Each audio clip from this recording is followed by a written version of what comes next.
Hey guys, it's Stephanie Robert. and we are the After the Hookup crew. And so we came on because we're getting ready to go into 2020. Yes. And so we wanted to just give you 5 tips, 5 relationship tips for the new year that can definitely help you to have a better relationship in the new year. And so, you want to start? Yeah, why not? All Why right. not? Why not? The first one is listen effectively. Okay. All right. It's important that we listen to each other, no matter how much you talk. I still need to listen to you. It's important to listen. And not just like, okay, I'm listening, pretending, but truly listen and try to understand what your mate is actually saying. Make sure you get a good comprehension and understanding to understand. This is why I'm feeling this way. This is how I'm feeling this way. If I'm feeling good, think about why your mate is feeling good. Things that make them feel good. If they're feeling down, think about, okay, why are they down? If they're kind of in between, think about, hey, why? And then not only that, if you affected them by what you said, think about how did I do that? So, want to listen effectively. And that's important. And so that takes us to step 2, which is to develop your communication skills. And so, in order to develop those communication skills, it's really important to be a listener. We have to listen more than we speak. And what that'll do is it'll give you an idea of what it is that your partner wants and what your partner needs. Okay? So, listen effectively and develop your communication skills using the listening skill. Yeah, we have to work. We have to hone our craft. Absolutely, absolutely.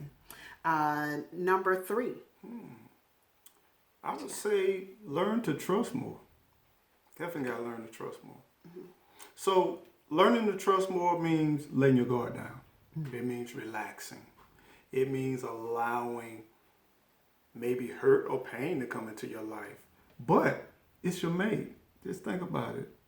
She's going to get better. He's going to get better. And then the frequency of that situation happening will lessen over time. And then sometimes it's just the understanding. Sometimes you think that it's intentional or it's hurt, it's pain, and it may not even be that. It could be their way of expressing love. Okay, yeah, because we do have, I know most of you probably have read the book already, The 5 Love Languages. And so with that, we have different ways of showing love. And once we understand the way that a person loves, then it's easier for us to be able to communicate, with effectively with each other, and to develop that trust because we then will understand that person better. We'll understand that sometimes, he may not say a lot because he is just not, like me. I will talk and talk and I talk. said what I had to say. And right, I'm gonna and keep and talking. he'll say, he'll show his love in a certain way. Some men may show their love by doing something for you, giving you gifts, and then others may say, "Okay, I checked her oil before she left, to go on this trip," or so they have different ways of saying it, and all of them may not say, "Hey, baby, I love you. Can you go out with me this evening?" They may see love as I'm making sure that she's going to be safe on the road. I'm making sure that she has good tires on her car. And that may be their way of saying that I love you more than actually saying the physical words, I love you. True, so true. So what's next? Accept and celebrate our differences. Are we different? We are totally. A little bit. Listen. We are totally different. We are totally We even different look people. alike, We baby. think, They say if you keep feeding the person, they start looking like and he has fed me a lot. So we are totally different people, but that does not mean that you have to do every single thing that your mate thinks that you should do, but find a commonality, find something that you can have this commonality on. It's like for us, you know, we love to learn. We love the outdoors. Well, he loves the outdoors more than I do, but you know, that was something that I had to learn to really get into. And once he started to say, "Hey, you know, go for this. Just go for a ride with me." This time we don't have to walk in the woods. We don't have to do any of that stuff that I see is just crazy. But for him is just total relaxation. But when I just opened up and trusted him enough to say, okay, he's not going to put me in a bad situation to where you know, going to get hurt or anything, which some days it's questionable when we go out into. Right now, you're contradicting. Listen, some days it's questionable when we get ready to go out into the wilderness. He wants to make certain turns that we just should not be on, in my opinion. That's just my opinion, okay? That we just shouldn't be on. But bouncing ideas too, you know. I've learned over time to kind of ask you about certain things, even though I know we think differently. But that can be good, because if you tell me things that I never thought of, or you view it in a way I never thought of, I mean, that makes everything better. That makes the decision making a whole lot better in a lot of ways. That's so true. That's so true. And so number 5, we're not going to make this video really, really long. So number 5, develop empathy.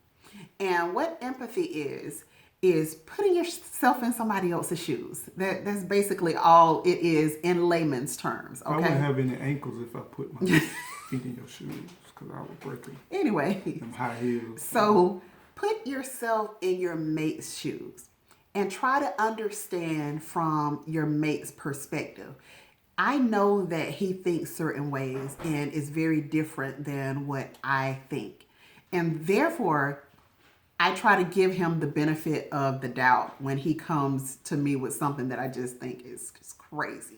That's not so, and it's the same when I come with these off the wall ideas, or don't shake your head too hard. when I come with these off the wall ideas, you know, he has to try to understand where I'm coming from. Yeah. And so, and all of this stuff, it takes time. And so if you're a relationship jumper, then you probably won't get to some of this stuff because you're moving too fast.